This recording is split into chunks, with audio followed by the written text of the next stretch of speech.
조금 전에 윤석열 대통령이 새 대통령 집무실, 예전 국방부 청사였죠. 이 기자실을 찾았습니다. 소통을 강조했었기 때문에 어떤 말을 했을지도 궁금한데요.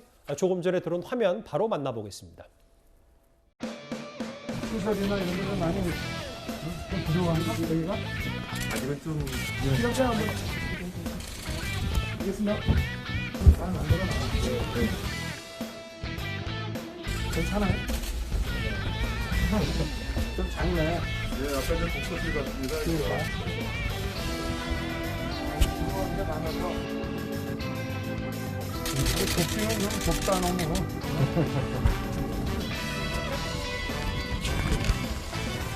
내가 앉으면 노트북 옆에 앉아서 편안히 생기면 여기 와서 여러분들하고 아주 소통을 하게 조금 요즘 뭐좀 필요 없어요. 근데 국민들이 잊어버리면 안 됐어요. 저 메인 지금 공사 다 끝나면은 신호떡이라면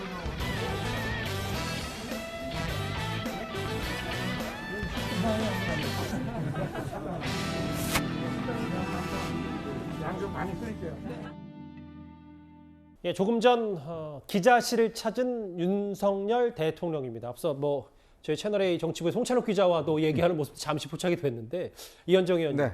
제가 좀 발빠르게 전해드리기 위해서 영상을 자막을 입히지 않고 일단 먼저 전해드렸어요.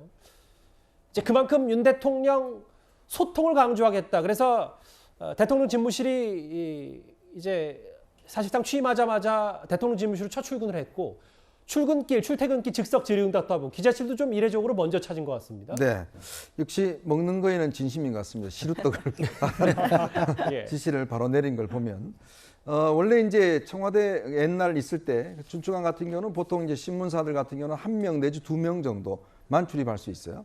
왜냐하면 워낙 공간이 좁기 때문에 각사 대표들이 이제 출입을 하는데 아마 지방 이제 기자들도 있고 인터넷 기자들도 있고 기자들이 꽤 많습니다. 예. 워낙 숫자가 많다 보니까 지금 아마 기자실이 모자라서 기자실 한 곳뿐만 아니라 아마 제가 알기로 한 2군데를 더 만든다는 걸로 알고 있어요. 그래서 지금 보면 뭐 거의 독서실 분위기지 않습니까? 저기서 이제 기사를 작성하게 돼 있고 그다음에 이제 브리핑 룸이 있어서 거기서 이제 브리핑을 상시로 하게 되는데 제가 기억하기로 아마 대통령이 저렇게 기자실을 직접 와서 다 살펴본 거는 거의 전례가 없었던 것 같아요. 보통 보면 그냥 브리핑룸이나 이런 데서 이제 한번 인사하는 걸로 이제 끝인 것 같은데 그만큼 아마 윤 대통령이 이제 상당히 좀 이 기자들과 많이 소통하겠다 이런 의미에서 이제 기자실을 아마 직접 찾고 저렇게 시설까지도 점검을 한 것 같습니다. 잠시만요. 윤 대통령이 저렇게 기자실을 찾을 즈음 그리고 바로 직후인 것 같습니다. 여러 논란이 있었던 동성애 혐오 발언 혹은 조선시대 여성들을 비하하는 발언으로 꽤 논란이 커졌던 김성회 종교다문화 비서관이 결국 자진 사퇴했습니다. 대통령의 누가 되지 않기 위해서 사퇴를 한다. 앞서 저희가 짚어봤지만 동성애 혐오 발언이라든지 대선 당일에는 윤 대통령을 온달 왕자 혹은 김건희 여사를 평강공주에 빗대서 그런 칼럼도 꽤 여러 말들이 많았었는데 자진 사퇴 형식 김근식 교수님 이게 일단 수수는 자진 사퇴지만 예. 여러 대통령실에도 고민이 있었을 것 같아요. 뭐 조금 떼어진 감이 있긴 합니다만 어쨌든 조기에 수습이 되는 국면인 것 같고요. 종교다문화 비서관이라고 하는 시민사회 수석실의 새로운 신설된 직제이고 그 종교다문화 비서관이라는 것들을 만들었던 애초에 대통령실의 취지가 예. 우리 국내에 존재하는 많은 균열과 갈등, 적개심 이런 것들을 다 포용해서 하나의 통합된 사회 그리고 다양성을 존중하는 상호 포용의 사회를 만들겠다는 취지로 아마 이 종교다문화 비서관을 만들었던 것이기 예. 때문에 거기에는 적합하지 않다라는 판단을 애초부터 많은 분들이 지적을 했고 과거에 여러 가지 논란되는 글이나 내용에 대해서 본인이 해명하는 과정에서 조금 더 또 이 문제가 더 불거진 측면이 있었기 때문에 본인은 다소 억울하다고 하더라도 금방 이 화면에 나온 것처럼 윤석열 대통령이 출범해서 지금 일을 시작해 보기도 전에 부담이 되면 안 되기 때문에 대통령의 부담을 덜어준다는 의미에서 스스로 자진 사퇴하는 형식으로 이 문제가 정리된 것은 뒤늦었지만 다행이라고 생각을 합니다. 근데 장 변호사님 이게 김성회 비서관이 잘했다 못했다 사실 반반으로 갈린 것도 아니고 꽤 물의를 일으켰다. 김성희 비서관이 그런 사람을 왜 기용했냐는 의견이 대다수였기 때문에 국민의힘 내부에서도 시간을 이렇게 끈 것도 좀 부적절했다. 왜 대통령실에서 이렇게 고민할 필요가 있었냐라는 부분도 분명히 있는 것 같아요. 그렇습니다. 이게 국민의힘 최고위원들께서도 이 부분에 대해서 그 김성애 비서관이 자진 사퇴해야 된다는 목소리를 높이셨던 걸로 기억합니다. 그만큼 여당 내부에서도 이제 문제가 심각한 비서관이었고 특히나 종교 다문화 비서관으로서에는 자질이 없다라는 것이 대부분 중론이었던 것 같습니다. 그렇다면 사실 궁금한 점은 왜 저런 분을 애초에 기용했는지부터입니다. 그다음 윤석열 정부, 윤석열 대통령실에서 인사검증 시스템이 제대로 되어 있는지에 대해서 의문을 갖지 않을 수 없습니다. 예. 왜냐하면요, 저 발언들은 뭐 사석에서 개인적으로 사담으로 나눈 것이 아니라 SNS에 올려져 있는 기록들이 남아 있었습니다. 사실 그렇다면 인사 검증하는 곳에서는 과거의 글들이나 이런 부분들도 다 찾아보게 되어 있거든요. 예. 저런 심각한 문제가 될 수 있는, 그리고 분명히 의혹 제기가 될 수 있고 비난을 받을 수밖에 없는 발언을 한 분에 대해서 애초에 인사 검증 단계에서 걸러지지 못한 부분에 대해서는 아쉬움이 남습니다.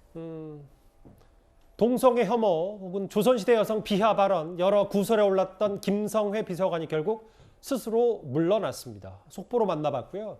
윤 대통령 얘기는 이것도 한번 짚어보겠습니다. 어제 용산 대통령실에서 처음으로 임시국무회의가 열렸는데요. 윤 대통령의 회의가 끝나고 누군가를 불렀습니다.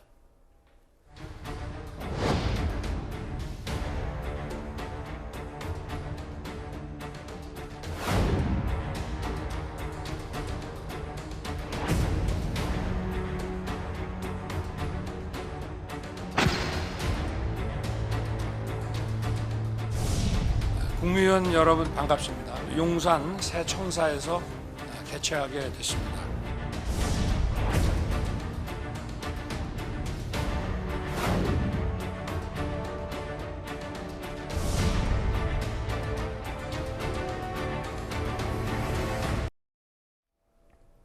영상이 좀 대체적으로 설명이 된 것 같은데요. 이현정 의원님. 네. 어제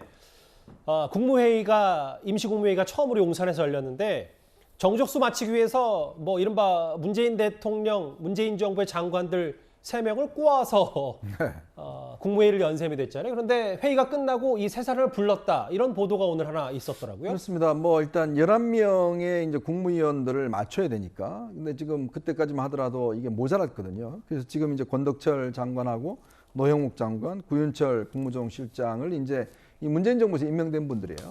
어제 이제 기자들이 아마 현장을 들어가 보니까 참 두 가지 모습이 있었다 그럽니다. 이게 뭐냐면 새로 임명된 윤석열 정부의 이제 장관들은 자기들끼리 모여서 축하한다 막 이렇게 있었는데 예. 이 세 분들은 그냥 멀뚱멀뚱하게 좀 앉아 계셨다 그래요. 뭐 누가 와서 뭐 이렇게 인사도 정하지 않고 뭐 그래서 좀 상당히 이제 좀 불편한 자리가 아니었나라는 게 이제 그때 이 현장에 취재했던 기자들의 아무래도 그럴 생각이었는데. 수밖에 없죠. 그렇죠. 왜냐하면 이제 이분들이 이제 뭐 어차피 언제 빨리 떠날 분들이니까 아마 그런 것들을 이제 윤 대통령이 좀 인식을 한 것 같아요. 왜냐하면 이분들한테 또 정치인 출신 장관들은 오기는 어려우니까 이렇게 어떤 면에서 이 늘공 출신 이 장관분들이 이제 왔기 때문에 아마 원래 윤 대통령은 첫 번째 국무회의를 세종에서 열라고 했습니다. 그렇게 공약을 했었는데 그걸 할 수 없이 이제 용산으로 옮겨서 이분들을 모셔서 했기 때문에 아마 미안한 감도 있고 또 이 새롭게 어떤 또 인사하는 감도 있고 저는 뭐 굉장히 잘하시는 게 아닌가. 특히 아마 이분들이 좀 서먹했을 텐데 그렇게 또 차 한 잔을 나눔으로 인해서 나름대로 좀 그런 고마움을 전한 것 같습니다. 첫 용산 시대가 열렸다 보니까 여러 가지 후문들, 뒷얘기들도 쏟아지고 있어서 몇 가지 영상들이 뒤늦게 공개가 됐습니다. 저희가 조금 전에 윤 대통령이 기자실을 찾았던 모습도 함께 만나봤는데요. 대통령실 직원들을 만나서 여러 환담을 나눴던 윤 대통령의 영상도 잠시 한번 만나보겠습니다. 사실은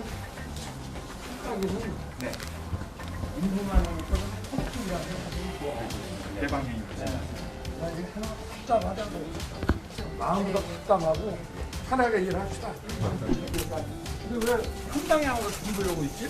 모든 비서관이. 좁아서 어려움이 없다면서 여러분 일하게 하면 나도 미안한데 어떻게 하겠어요?